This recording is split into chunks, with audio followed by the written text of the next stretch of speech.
Hello there. My name's Carolyn, but you can call me Lola. Lola means grandmother in Tagalog. That's my language because I come from the Philippines. So you can call me Lola Carolyn, and welcome to Lola's Kwentohan. That means welcome to Lola's story time. So listen carefully because I will speak both in English and Tagalog. The story I'm about to tell you has two titles: Lola's Amazing Hair, or Why Pinays Are Strong Women, written by Rene Villanueva. Oh, Pinay means Filipino woman or Filipina. Are you ready? Here we go. The extraordinary character of Pinays or Filipino women is showcased throughout history. Many are looked up to as heroines, such as Gabriela Silang, Tandang Sora, Gregoria de Jesus, Teodora Alonso, among many others. What can explain the exceptional character of these women? Is it the air that they breathe? The sun's rays that give them their nice brown skin? The water that they drink? Well, today I will tell you a story about why Pinays are strong. It began a long time ago. They all trace their roots to a woman whom no one knew by name. Lola was what everyone called her. She was Lola to the lowlanders and mountain dwellers. She was Lola to everyone. What was extraordinary about Lola was her hair. They say it measured 1 kilometer when it was let down. However, no one could be certain. Her hair had waves so even, if they laid it out on the longest street in the barrio, no one could measure her hair's length. Pambihira rin ang tibay at kapal ng buhok niya. Since childhood, not a single strand had been cut nor had fallen off. When a strand grew, it grew endlessly. Even if it got caught up in the clothesline or trapped between the bamboo, even if it was licked by the oven's fire, Lola's hair was just too strong, so it grew without end. Isang buong araw nang kailangan para linisin sa gugo at buhok niya. Her hair needed 1 week to dry. This was never a problem for Lola. Even while her hair was being washed or dried, Lola could wash clothes, cook, or make copra. She could also heal broken bones or help deliver a baby while her hair was being combed.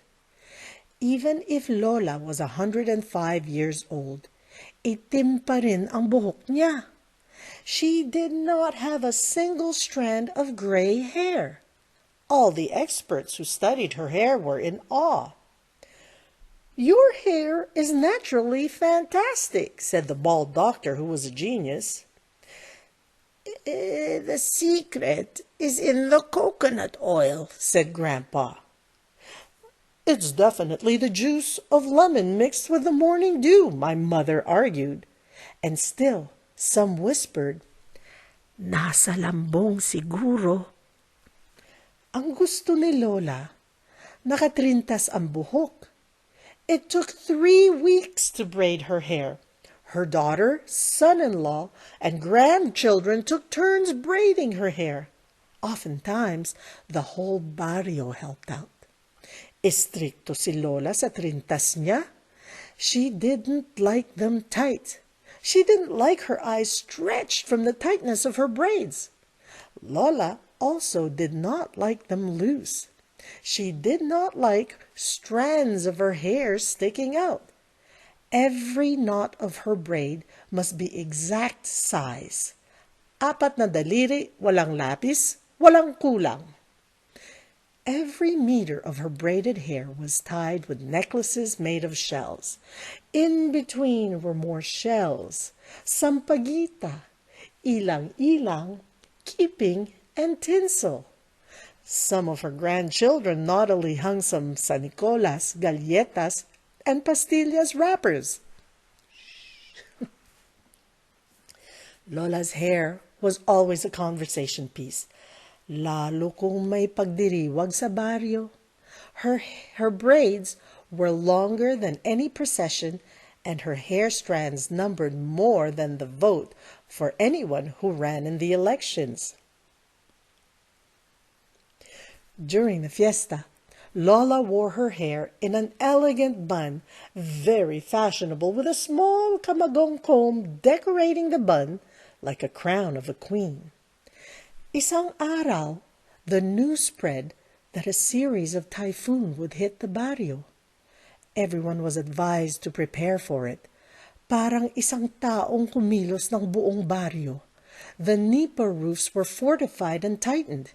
Each wall was supported with the fattest bamboo poles. Each family stocked up on salt, rice, tinapa, and oil. Each household prepared for the worst. When the clouds sagged with rain, lahat ng tao ay kinabahan. It was the first time they had seen clouds that dark, the first time they had seen storms that thick and big.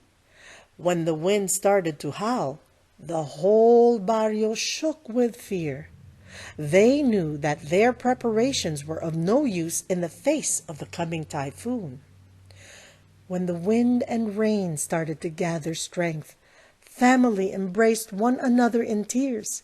They were certain that it wouldn't take long before the typhoon scooped their homes in its hands. One by one, trees were uprooted. Every field, plain, river, and forest would be destroyed. Pero hindi nawalaan ng loob si Lola. While the wind and rain howled, Lola asked that her hair be tied to every house in the barrio, even to the town hall and chapel, even to the market and stadium. The wind let loose some strands of Lola's hair. It seemed very angry at what Lola had done. This even pleased Lola, for she tied the carabaos, pigs, goats, and cows to the loose strands of her hair. Sa loob ng 6 na buwan, 15 hurricanes came, one after another, separated only by a few days, just enough time to retie all things to Lola's hair. I never met Lola, but I know that every legend, poem, and song about her and her amazing hair is true.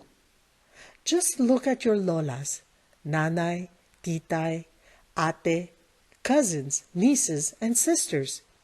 Watch how strong they are in the face of any problem, especially in times of crisis. Some even say, ang mga Pinay, ang mga tunay na lalaki sa ating bayan. So whenever Lola asks you to comb her hair, remember the strength that runs through every strand, because,